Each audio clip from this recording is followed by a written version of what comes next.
हसन निसार साहब, पेट्रोल की कीमत 55 रुपए पहले बढ़ी, इस हफ्ते रोका गया है, सब्सिडाइज फिर गवर्नमेंट करने जा रही है मगर हालात हैं कि कंट्रोल में नहीं है। तवानाई की कीमतें और बढ़ेंगी क्योंकि बाहर बढ़ रही हैं जहां से हमें खरीद के लाना है। तो क्या किया जाए, क्या ऑप्शंस हैं? पेट्रोल राशनिंग की जाए, कार पूलिंग की जाए, महदूद पेट्रोल दिया जाए? क्या लोग समझ पाएंगे इस ज़रूरत को? क्या हुकूमत समझा पाएगी कि बढ़ाना उसके लिए ज़रूरी है, या रुक जाए हुकूमत और ना बढ़ाए? जाहिर है इस कौम के 78 साल ज़ाया हो गए, तो ये तो एक छोटा सा प्रोग्राम है। देखो बात सुनो, चोरों के पीछे मत भागो, चोरों की माँ को पहचानो। आपने सवाल का जवाब तो खुद दे दिया। पाकिस्तान सबसे कम आमदनी वाला मुल्क, बिल्कुल। ये कहने के बाद कोई सवाल बनता है? अच्छा, पाकिस्तान के हुक्मरान गैंग ने पहले कौन से इकदाम लिए? कोई एक बताओ जो कामयाबी से लिया हो। एक। इशारिये मिशारिये ये वो सब टोपी ड्रामे, एक बताओ। कितनी देर हो गई इनको चिमटे हुए? अच्छा, तो अब कौन से लेंगे भाई? ये तो क्राइसिस ही और तरह का है।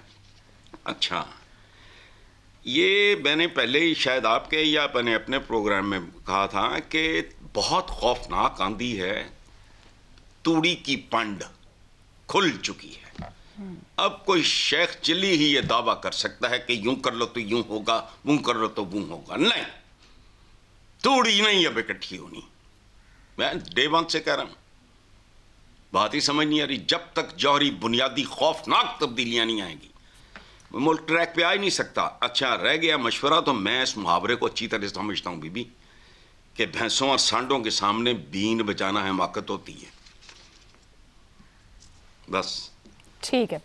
आमिर साहब, आलमी मंडी में तेल की कीमतों में इजाफा, पाकिस्तान की मईशत जो है वो भी शदीद दबाव में आ रही है। साथ साथ आपके ख्याल में तवानाई की कीमतों में इजाफा मजीद महंगाई लेकर आएगा? इस सिचुएशन को या बहरान की सूरत हाल को हुकूमत को कैसे हैंडल करने की जरूरत है? अच्छा, मैं कभी कभी मुझे ख्याल आता है कि जब सेल फोन्स नहीं थे तो फिर तो नहीं था ना कि लोग हर वक्त सेल फोन काम से लगाए में, यहाँ तक कि मोटरसाइकिल पे बैठा कोई सड़क पे भी जा रहा है तो उसने सर टेढ़ा करके तो सेल फोन अपने कान से लगाया और लोग उसके बगैर गुजारा करते थे। इसी तरह से जैसे जब मिडिल क्लास के घरों में माइक्रोवेव नहीं आया था तो खाना कैसे गर्म होता था?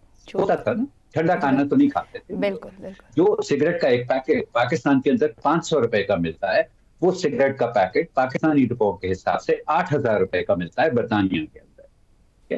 क्या और उसका क्या नतीजा निकला? बरतानिया में लोग बहुत कम, जो सिगरेट पीने वालों की शरह है वो पाकिस्तान के मुकाबले में बहुत कम है। तो आप सीधा साधा लोगों से कहें कि ये हमें करना पड़ेगा, और आपके लिए अगर आप इसको अपने असरात से बचाना चाहते हो तो यही तरीका है कि अपने आप पर काबू पा लो। ये जो इस तरह के ड्रामे है ना, जैसे कि ऑस्टेरिटी ड्राइव, छोटी सी मैं आपको जल्दी से एक मिसाल दे दूं। इस दिन निहाल हाशमी साहब गवर्नर बन के कराची आए, उसने मेरे घर के कुछ लोग भी आ रहे थे, मैं उनको लेने एयरपोर्ट पे गया। तो ये ऑस्टेरिटी ड्राइव अनाउंस होने के बाद का वाकया है। 6 तो उनकी प्रोटोकॉल की गाड़ियां, एक शख्स ने जाना था, 6 प्रोटोकॉल की गाड़ियां आई हुई थी, और उसके अलावा जो 30-40 बंदे उनको लेने आए हुए थे वो सब अपनी अपनी गाड़ियों पे आए हुए थे। तो ये ऑस्टेरिटी ड्राइव तो नया ड्रामा होती है। आप किसी तरह से नामुमकिन बना दो लोगों को कि वो अपनी फजूल खर्ची ना करें, एसेंशियल काम कर सके, कीमतों को ऐसे कैलिब्रेट करें कि वो वसूल खर्ची खुद ब खुद ही काम हो जाए। इसके अलावा क्या आपकी कौम के अंदर वो उस तरह का इत्तेहाद या हुकूमत के ऊपर उस तरह का एतमाद है नहीं कि हुकूमत कुछ कहेगी तो आप मान के उसके ऊपर चलना शुरू हो जाएंगे? इसके अलावा मुझे तो कोई और तरीका समझ नहीं। शहजाद चौधरी साहब, क्राइसिस और बहरान अपॉर्चुनिटी भी बन जाते हैं। इस वक्त जो सूरत हाल है, पाकिस्तान सबसे कम आमदनी वाला मुल्क है खित्ते में, किस तरह के इकदाम हुकूमतों को लेने ज़रूरी हैं, उनको इन्फोर्स कराना ज़रूरी है और लोगों का भी समझना ज़रूरी है? अच्छा आयशा, आपके जो सवालात होते हैं ना, वो कई दफ़ा हमें सिर्फ जो भी मसला हो उसका सिर्फ एक फोकस्ड एंगल के ऊपर हमें मजबूर करते हैं कि उसको बहस में लाया जाए। उसके बहुत सारे और पहलू होते हैं जो हम बात नहीं कर पाते। लेकिन पिछले सवाल से जुड़ा हुआ एक ऐसा उनसर है जो कि आमिर साहब ने जिसका जिक्र किया, आमिर खान साहब ने, उसको अभी अगर लेके आए तो शायद हमें समझने में आसानी हो जाए इस सवाल के जवाब के अंदर भी। अच्छा, पहली बात तो यह है कि ईरान जंग को फैलाना चाहता है, बढ़ाना चाहता है। देखिए, तो आप अमेरिका भी जंग को बढ़ाना चाहता है और फैलाना चाहता है क्योंकि उसी के अंदर उसकी बचत है। वो कहता है कि जंग और लाके लोग ले जाएंगे, जापान आ जाएगा, चीन आ जाएगा, फलाना आ जाएगा, गल्फ तक तो जंग चली गई, बाकी भी लोग आ जाएंगे। जिस जिसको चाहिए आके जंग लड़ो और अपना क्या कर रहा है, वो भी वही काम कर रहा है जो ईरान कर रहा है कि जंग को फैलाओ।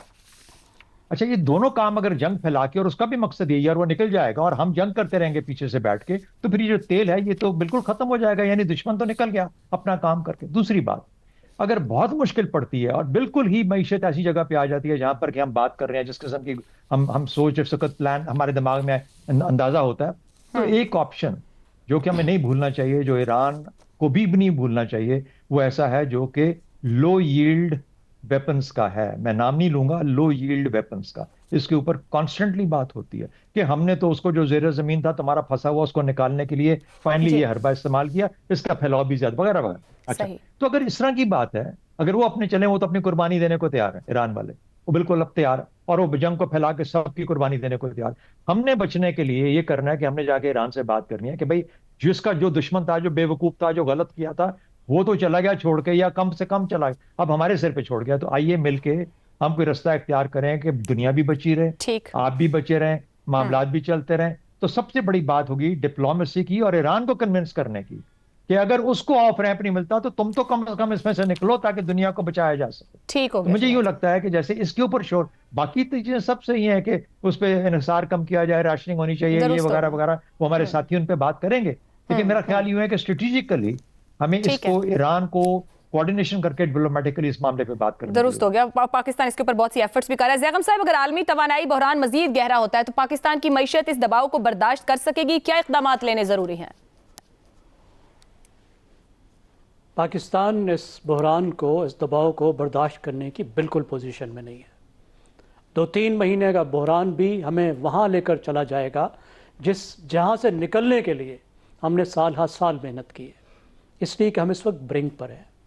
इस वक्त जो पाकिस्तान की मईशत संभली, और हम कहते रहते हैं कि मईशत संभल गई, बहरान ख़त्म होगा, उसकी एक बड़ी वजह यह भी है कि दुनिया में तेल की कीमतें बहुत कम हो गई थी, $60 तक चली गई थी, और अब वो 100 से ऊपर 107, 108, 110, 120 को भी टच कर रही है।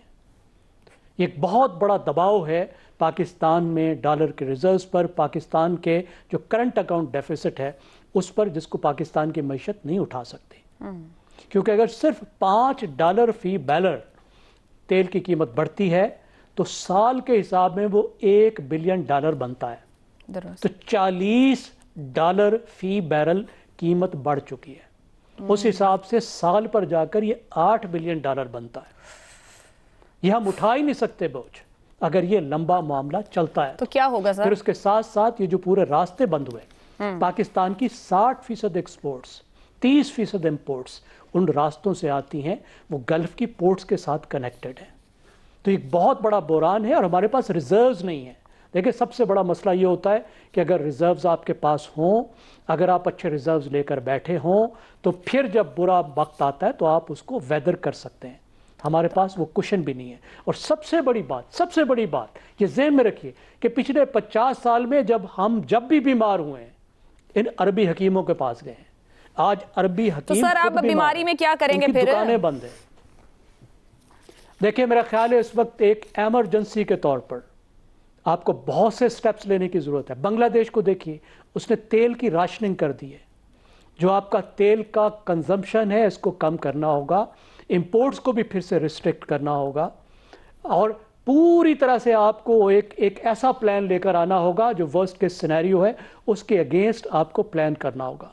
क्योंकि किसी को पता नहीं है कि ये जंग कब तक चलेगी, और ख़तरा इस बात का मौजूद है कि ये तवील हो जाए।